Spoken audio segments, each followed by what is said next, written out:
homes of New Orleans.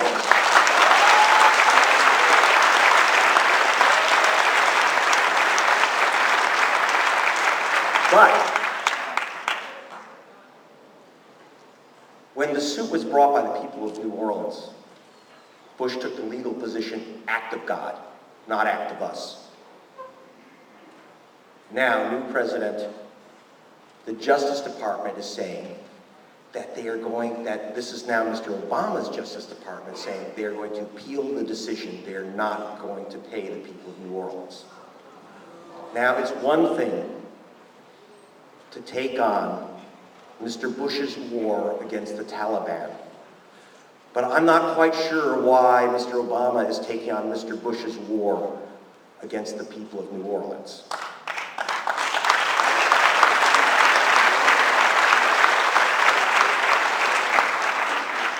Now I know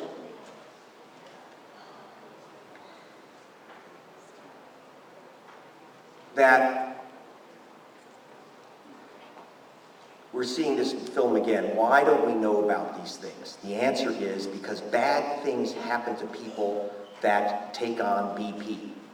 In the case of the Exxon Valdez spill, there was a whistleblower, a partner of Exxon, an oil man. He took the Concorde to London to say, you know, this shipping route is just dangerous. They marked him down. And they followed him. They hired some CIA operatives to follow the whistleblower, a guy named Chuck Hammer. When he went to Washington to speak to Congressman Mitchell about the dangers on the pipeline route, BP tried to bug his conversations with the congressman. He was in a hotel room, and they ran a toy truck with a microphone, remote control, one of those little, radio-controlled toy trucks, with a microphone through the vents over his room. Kid you not. Real black ops deal. Unfortunately for British Petroleum, the FBI was also doing a stakeout that day, running their own wires through the vents.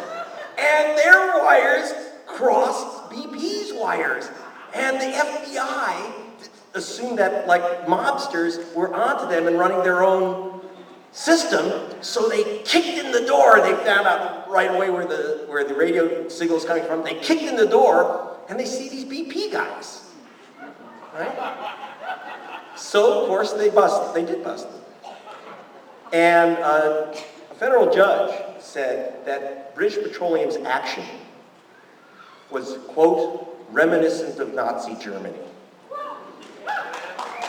So when you see that wonderful green paint, right? That pukey green, sick leprechaun paint on their stations, it's for the Yankee dollar. Okay? That's what it's about.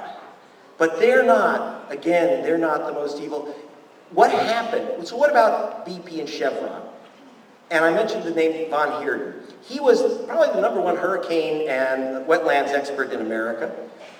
Head of Deputy Director of the Hurricane Center at Louisiana State University, which closed its Hurricane Center this year. Can you believe? Last year, Louisiana State closed its Hurricane Center. Okay, now why'd they do that?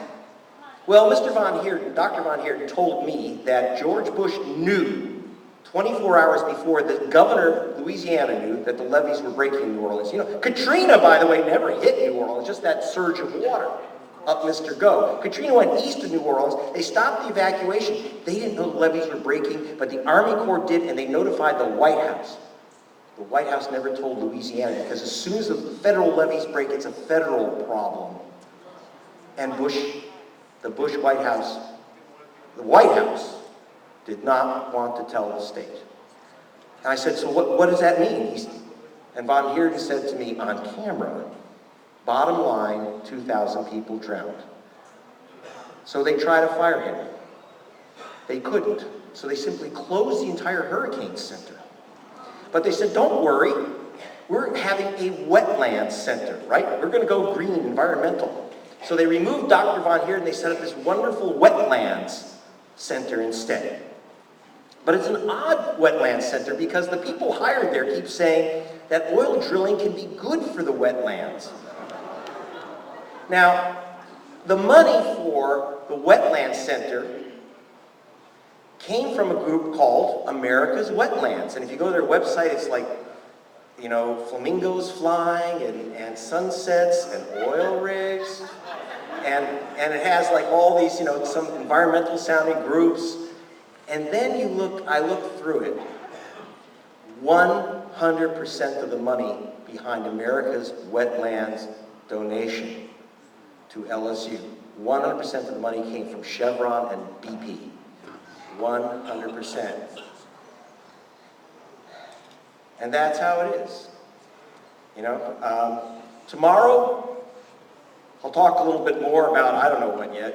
By the way, I have some of my films from BBC in the back. If you want to donate to our investigative fund, I'll sign them. But more important, we got to tell the truth on them. That's why when I was a kid, Bob LaFollette was my hero.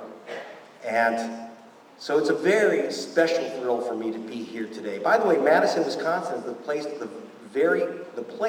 where the very first environmental lawsuit was filed, which people thought was completely insane because a lawyer named Victor Yannicone, actually, I was with him last week, he came in and filed a lawsuit here in Madison, and they said against dumping dioxin poisons right into the Great Lakes.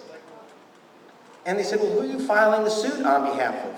He says, I'm filing a suit on behalf of animals, nature, and all the people of America who love this place. And they said, you can't do that. And the judge said, this is Wisconsin, I think you can. And they won.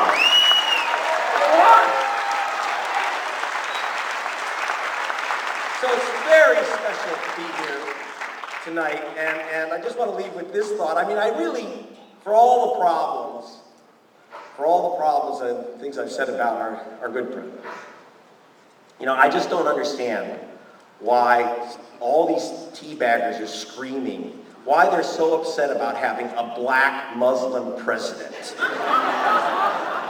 After all, the white Christian ones have screwed things up so bad, you think you'd want to kind of change, right? Okay. See you tomorrow. We'll change it all.